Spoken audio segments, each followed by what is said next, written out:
Hi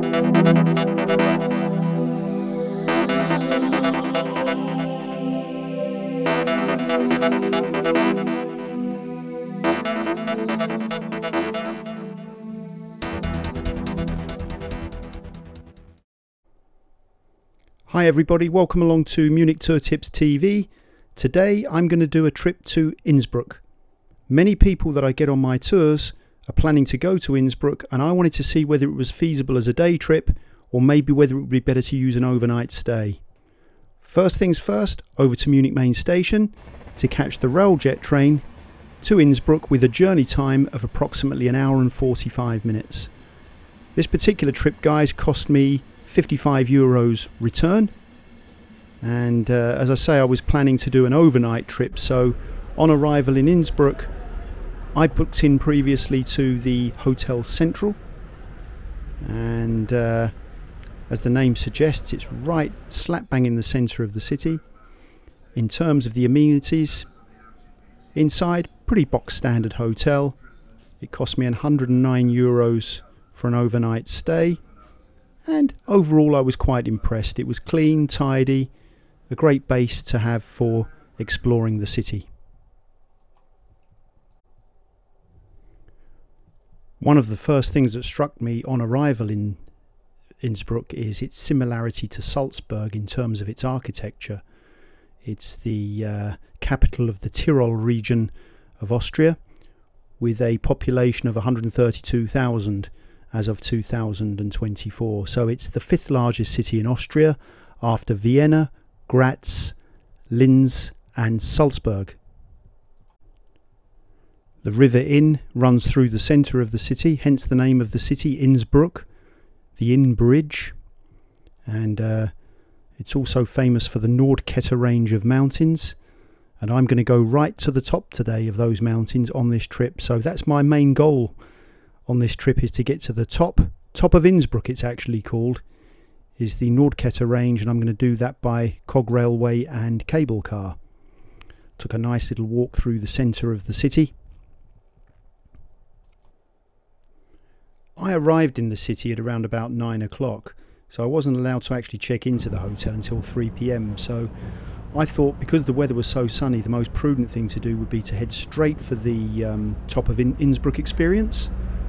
So I made my way to where the ticket office is to buy the tickets to get right up to the top of the Nordkette range.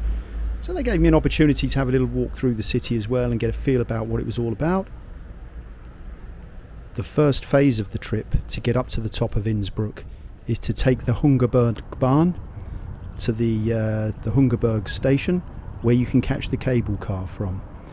And used Google Maps to get me to the location, and the first thing that strikes you is the architecture of the actual station itself. Apparently in the summer months it can get extremely busy here, and I was looking online, TripAdvisor reviews, and people were talking about how it can be quite a wait to get the various modes of transport up to the top of Innsbruck. But here I am in February 2025. I thought there'd be a lot of skiers, because we're in ski season. Actually it was pretty empty here. There were a few skiers here and snowboarders, but there weren't that many people at all. So it was very easy to get down to the concourse, have a look at the ticket prices. It was €55 per person to take the whole journey up to the top, but you can stop at locations along the way, which is a little bit cheaper. As I say, the first stage of the journey is to wait for the Hungerberg Bahn, which is the little train coming in here. It's all very modern, and this is an 8-minute journey to take you to the first port of call to catch the first cable car up to the top. The total journey time to the top of Innsbruck is 30 minutes. So first of all you take this train, and then you take 2 different cable cars to get to the top. Everybody was a little bit perplexed initially, I noticed, in terms of how to use this particular railway. Maybe people have never been on something like this before, so people were a little bit hesitant and wary. Once everybody got on board and the thing started moving, it was actually quite a pleasant journey to get to the first station to catch the first cable car up to the first level of the trip on the mountain. Crossing over the River Inn on the flat part of of the journey on the train, and then once you get over the inn, the railway starts to travel up quite steeply.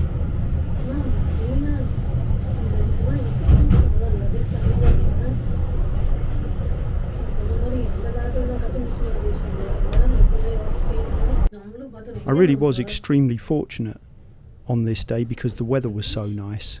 As I say, I had an overnight stay, and the following day it was absolutely pouring with rain all morning, and it was grey and overcast. So got really lucky on this first day to have this weather, and again that's another reason why I decided to do this first, was to take advantage of this weather and maybe get the fantastic views. There you can see the railway now climbing up towards the first station stop. It's all very intuitive, this journey. Everything's well signposted, so when you go from station to station you know exactly where you need to go. You just follow the other people along and onto the first cable car to take us up to the first level. Now, I'm not a great lover of heights, if I'm being honest about it, so I was a little bit wary of the cable car, but it was actually felt very secure. There was quite a high wind when I was going up, so the thing was rattling around a little bit, but you can see the city of Innsbruck down underneath. That's the reward. Tolerate these kind of heights. Yeah, I'm a little bit wary there, I can see that, but look at the views. Absolutely fantastic.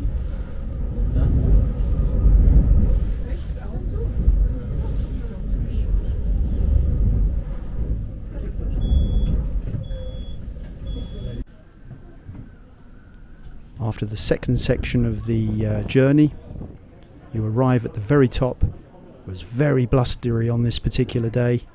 Everyone was eager to get out of the station, onto the viewing platform and get the fantastic views down over the city. One tip for you guys, it can be, because of the altitude that you're at here, it can be much colder up here than it is down at ground level, so you certainly have to make sure you bring your layers. I think even at sort of springtime or fall time, autumn time, even if it's quite pleasant down at ground level, make sure you bring a jacket with you, otherwise you could get caught out up top here. It gets extremely cold. But my goodness, the views were just fantastic. Literally feeling as if you were on top of the world.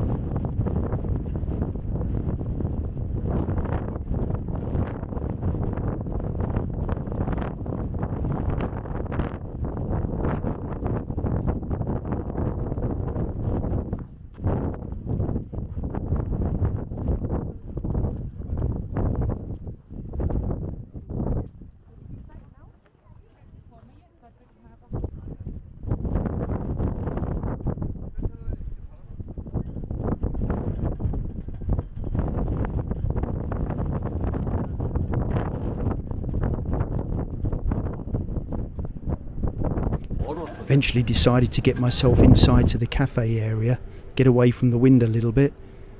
Fantastic views again from the cafe, and on this particular occasion again I was shocked. The cafe was absolutely empty.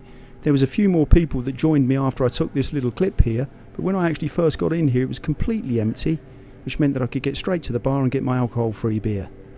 So enjoyed that, Innsbrucker Brau, and then started to make the journey back down again.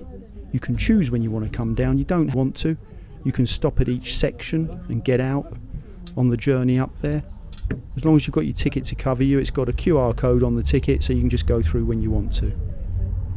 But again, coming back down, I managed to get a nice little spot in the cable car, and by this time I was completely acclimatised to it and really enjoyed the journey down. Again, Innsbruck just down to the left there, you can see. And it was at the next level where I decided to get out as well and spend a little bit of time down there, because there was some skiing going on. And I'm not a skier, I've never been to a ski resort before to experience what it's like to be in and around that kind of atmosphere. So I decided to get out at this level and have a little look around and see what it was all about. I have to say it was very impressive. I can imagine that if you are a skier, Innsbruck is definitely somewhere you'd want to come to ski, because it's held the Olympics, the Winter Olympics, twice. And it's got all the facilities that you would want for a good ski experience. There's another restaurant down at this level as well, so during your time on the mountains here there's plenty of opportunities to get refreshments, to have a meal or whatever. You could literally spend a day here if you felt the need to do that. I spent about half a day here.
I'm not a skier, so I can't comment on the quality of the snow that was here on this particular day, but it certainly seemed that people were enjoying themselves for sure.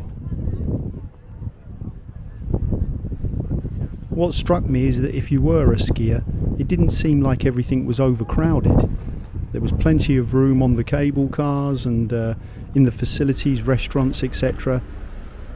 So although we're at the peak of ski season in early February, it seemed a very convivial experience. After having made my way back down into the city, it was time to have a wander around the city, have a look at the old architecture, make my way into the old town. There are a plethora of things that you can see in the centre of the city. One of the most well-known locations for tourists is the Golden Roof Museum, which is definitely worth getting a look at. I didn't get to see it on this particular trip, but it seems that everybody that goes to Innsbruck takes in that location. Churches, the cathedral, various museums in the city. So worth doing a little bit of planning before you arrive to see what you want to do. Personally, when I do these kind of trips, I don't like to over-research, because sometimes if you watch videos, etc., you can feel as though you know the city too well before you actually get there, so it takes that element of surprise out of things. So I tend to just wait until I arrive and then wander around and get a feel for the place before I start labelling things. But it was certainly a very walkable city, and as I say, very much like Salzburg in terms of ambience.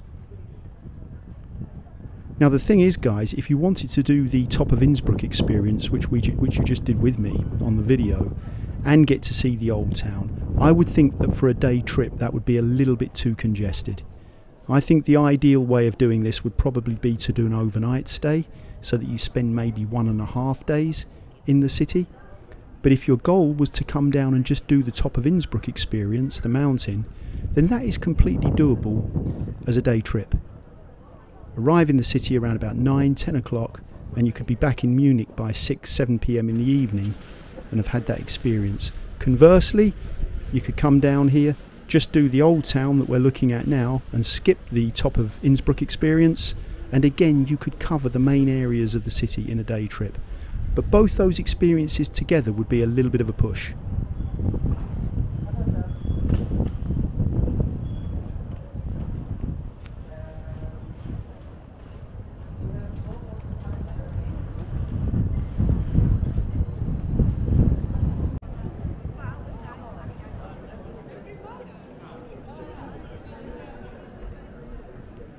Thanks for joining me, guys, on this video for this experience down to Innsbruck. I really appreciate you watching the video.